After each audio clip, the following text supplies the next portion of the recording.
At 5 a.m. on July 4th, 1898, somewhere in the cold gray waters 60 miles south of Sable Island, Nova Scotia, a wall of fog hung over the Atlantic like a burial shroud. Visibility had collapsed to less than 300 feet, and inside that fog, two ships were converging on a course that would produce one of the most horrifying maritime disasters of the 19th century. Not because of the sea, not because of the collision itself, but because of what human beings did to each other in the minutes that followed. The French liner. La Bourgogne was a steel-hulled transatlantic steamer, 495 feet long, displacing 7,395 gross tons. Built in 1886 by the Compagnie Générale Transatlantique, she carried a crew of 220 and could accommodate over 500 passengers across 3 classes. On this crossing, she had departed New York on July 2nd, bound for Le Havre with 725 souls aboard, men, women, children, immigrants returning home, American tourists, merchants, families. Her captain was Auguste Deloncle, a veteran of the Atlantic run, a man who had made this passage dozens of times. The ship was running at nearly full speed, 14 knots through fog so dense the bow lookout could barely see the forecastle rail. This was not unusual. In 1898, the economics of transatlantic shipping demanded schedule adherence above almost all else. Slowing down cost money. Arriving late cost reputation. And so La Bourgogne drove forward through the blind Atlantic morning, her foghorn sounding at intervals, her engines turning at a pace that left almost no margin for reaction. Coming from the opposite direction was the British full-rigged sailing ship Cromartyshire, a 1,468-ton iron-hulled vessel under the command of Captain Henderson. She was inbound from Dunkirk to Philadelphia, loaded light, making modest headway under reduced canvas. Henderson had heard foghorns. He had ordered his own signals sounded. But sound in fog is treacherous. It bends, reflects, deceives. Distances and directions become guesswork. At approximately 5:10 a.m., the Cromartyshire's iron bow sliced into La Bourgogne's port side, somewhere between amidships and the engine room. The impact was catastrophic. The sailing vessel's bowsprit and jibboom drove deep into the liner's hull plating, tearing a gash below the waterline that immediately began flooding multiple compartments. The Cromartyshire herself suffered severe damage to her bow, her foremast, her rigging, but her hull held. She would survive. La Bourgogne would not. The collision ruptured the liner's portside hull plating across a span estimated at nearly 40 feet. Water poured into the lower compartments. With terrifying speed, the ship immediately began listing to port, and within minutes, the angle of the deck made movement difficult, then dangerous, then nearly impossible. Captain Deloncle understood the mathematics instantly. His ship was going down. The question was not whether. The question was how fast. The answer was fast. From impact to disappearance beneath the surface, La Bourgogne had less than 40 minutes. 40 minutes for 725 people. The ship carried lifeboats, technically enough for a portion of the passengers and crew, though not all. But lifeboat capacity is a number on paper.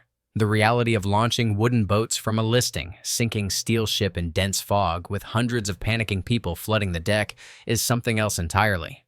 Davits jammed, ropes tangled. The port side list meant boats on that side hung inward against the hull, nearly impossible to swing out. Boats on the starboard side hung far over the water, difficult to board. And then something happened that would define this disaster in the public memory for decades to come. Something that separated La Bourgogne from every other shipwreck of its era. The crew turned on the passengers, not all of them, but enough. Survivors who reached Halifax and New York in the days that followed told stories so consistent, so detailed, and so appalling that they could not be dismissed. Crew members, stokers, coal trimmers, stewards, deckhands armed themselves with knives, oars, and anything they could find, and fought their way to the lifeboats. They slashed ropes holding boats that passengers had begun to board. They pushed women out of the way. They struck men who tried to climb in. They cut the hands of people clinging to gunwales. One survivor, a passenger named Charles Dutrevis, described watching a crew member drive a knife into the hand of a woman gripping the side of a lifeboat. She fell into the water and did not resurface. Another survivor reported seeing stokers, still black with coal dust, wielding iron bars, clearing a path to the remaining boats with brute force.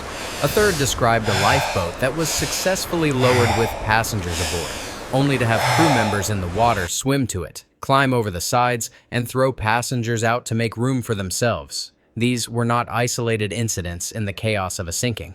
This was systematic. This was organized survival at the expense of everyone else. The code of the sea, women and children first, did not merely fail aboard La Bourgogne. It was inverted. Women and children were not simply forgotten. They were actively prevented from reaching safety. Of the roughly 200 women aboard, only one survived. One. Her name was Mrs. Augusta Lacasse, a French-Canadian woman traveling in steerage. She was pulled from the water by the Cromartyshire's crew hours later, clinging to wreckage. Every other woman on the ship, first class, second class, steerage, drowned. Every child aboard drowned. Not a single child survived the sinking of La Bourgogne. The numbers tell a story that needs no embellishment. Of the 725 people aboard, 549 died. Of the 165 survivors pulled from the water or rescued from lifeboats, the majority were crew members. The people whose job it was to ensure passenger safety were the ones who survived in the greatest proportion, because they ensured their own safety first, by force. Captain Deloncle went down with his ship. That much followed tradition. He was last seen on the bridge as the bow plunged beneath the surface. Whether this was duty, honor, or simply the impossibility of escape from a vessel sinking that fast remains unknowable. But his death did nothing to save the people in his care. By the time the water closed over La Bourgogne's stern, the sea around the wreck site was filled with bodies, wreckage, and the cries of the dying. Sounds that survivors said carried through the fog like nothing they had ever heard. The Cromartyshire, damaged but afloat, launched her own boats into the fog. Captain Henderson and his crew searched the debris field for survivors, pulling people from the water for hours. They saved as many as they could find alive. But the Atlantic off Nova Scotia in early July is not warm water. Hypothermia set in quickly. Many of those found floating were already dead, their life vests keeping their corpses upright in the swell. The Cromartyshire eventually limped into Halifax with the survivors aboard, and that is where the story became public. The accounts that emerged were met with outrage on both sides of the Atlantic. French newspapers initially attempted to defend the crew, suggesting that the survivors' stories were exaggerated, that panic affects memory, that the English-speaking press was biased against France. But the testimony was too consistent, too specific. Too many survivors, French, American, Canadian, of different classes and backgrounds, described the same scenes independently. The French maritime inquiry that followed was widely regarded as inadequate. The Compagnie Générale Transatlantique faced intense scrutiny but avoided the kind of corporate reckoning that might have reformed Atlantic shipping practices. Captain Deloncle was dead and could not testify. The surviving officers gave carefully worded accounts. The stokers and trimmers who had wielded knives and oars were largely anonymous working-class men who vanished back into the ports and boiler rooms of the French merchant fleet. What made La Bourgogne different from other maritime disasters was not the fog, not the speed, not even the inadequate lifeboats. Those were common factors in an era when transatlantic shipping was governed more by commercial pressure than by safety regulation.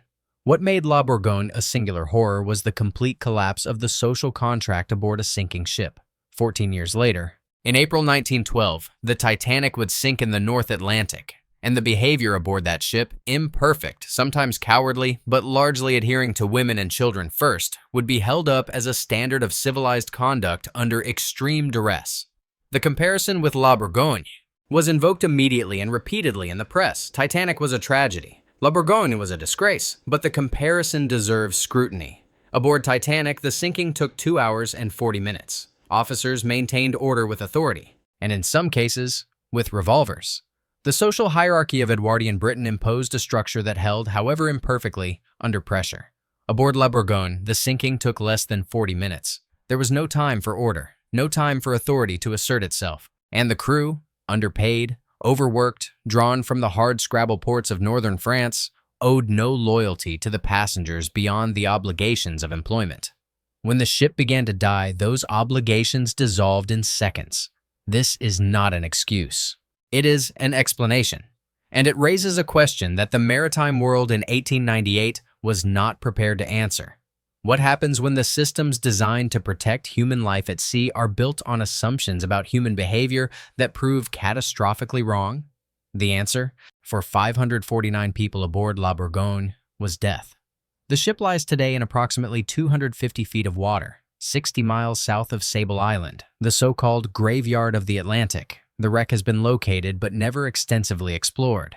There is no memorial at the site. No monument on shore. The names of most of the dead were recorded in passenger manifests and shipping company records, many of which survived in French maritime archives. But the disaster itself has faded from public memory, overshadowed by Titanic, eclipsed by the greater catastrophes of the 20th century.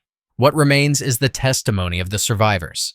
Their words, recorded in newspapers and depositions in the summer of 1898, describe something that transcends a maritime accident. They describe a moment when civilization, the thin agreement that we will help each other, that the strong will protect the weak, that certain rules hold even when everything else fails, simply stopped. A woman's hand on the side of a lifeboat, a knife, the fog.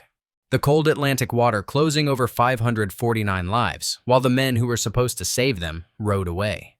Some disasters are caused by nature, some by engineering, some by negligence. The sinking of La Bourgogne was caused by all of these. But what made it unforgettable? What made it unforgivable was caused by choice. Human choice, made in 40 minutes of darkness and fog, 60 miles from shore with no one watching. No one except the survivors. And they remembered everything.